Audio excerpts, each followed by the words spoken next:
Ever felt like a tiny voice in a big, scary world? That's exactly how Wilbur the pig felt. Let's dive into one of the most heartwarming tales ever told, E.B. White's Charlotte's Web. Our story begins on the arable family farm, where a little piglet, the runt of the litter, is about to face a grim fate. But a young girl named Fern steps in, pleading for his life. She names him Wilbur, and he becomes her beloved pet. They're inseparable, sharing sunny afternoons and secret whispers. But as all little pigs do, Wilbur grows. He's no longer small enough to live in the house, so he's sold to Fern's uncle, Homer Zuckerman. At Zuckerman's farm, Wilbur is lonely and scared. The other barn animals aren't exactly rolling out the welcome mat. The final straw comes when a cynical old ram reveals a terrible secret. Wilbur is being fattened up for Christmas dinner.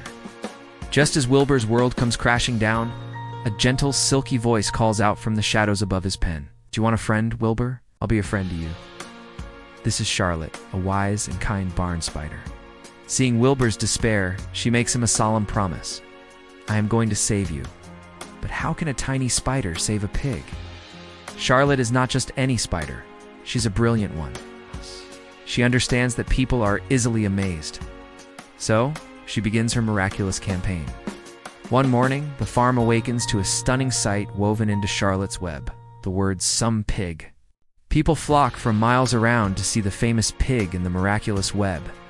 They believe it's a sign. When the excitement starts to fade, Charlotte knows she needs to keep the momentum going.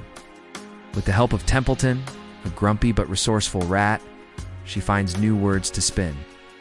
First, Terrific appears in her web, then Radiant. With each new message, Wilbur's fame grows, and the Zuckerman farm becomes a full-blown tourist attraction. Mr. Zuckerman is thrilled, but the threat of the smokehouse still lingers. Ultimate test comes at the county fair. Mr. Zuckerman enters Wilbur, hoping to win a prize. Charlotte and Templeton tag along, knowing this is their last chance. At the fair, while Fern, now growing up, enjoys the rides with a boy named Henry Fusi, Charlotte prepares for her final masterpiece. She weaves the word humble into her web above Wilbur's pen. Wilbur doesn't win the blue ribbon, but the judges are so impressed by this extraordinary pig that they create a special award just for him. Over the loudspeaker, they announce that this pig is too special to ever be turned into bacon. He will live out his days on the farm. Charlotte, listening from her web, knows she has succeeded. Her promise is fulfilled. But this triumph is bittersweet. Charlotte, having laid her precious egg sac, is exhausted. A spider's life is short, and her time has come. In a tearful farewell, she entrusts her egg sac to Wilbur, asking him to take it back to the barn. She stays behind, dying alone at the empty fairgrounds, content that she saved her dearest friend. Wilbur faithfully guards Charlotte's children. When spring arrives, hundreds of tiny spiders hatch and float away on the breeze, each to start a new life. Wilbur is heartbroken, thinking he's alone again. But then, he sees that 3 of Charlotte's daughters have stayed behind. They decide to make the barn their home. For the rest of his long and happy life, Wilbur is never without friends.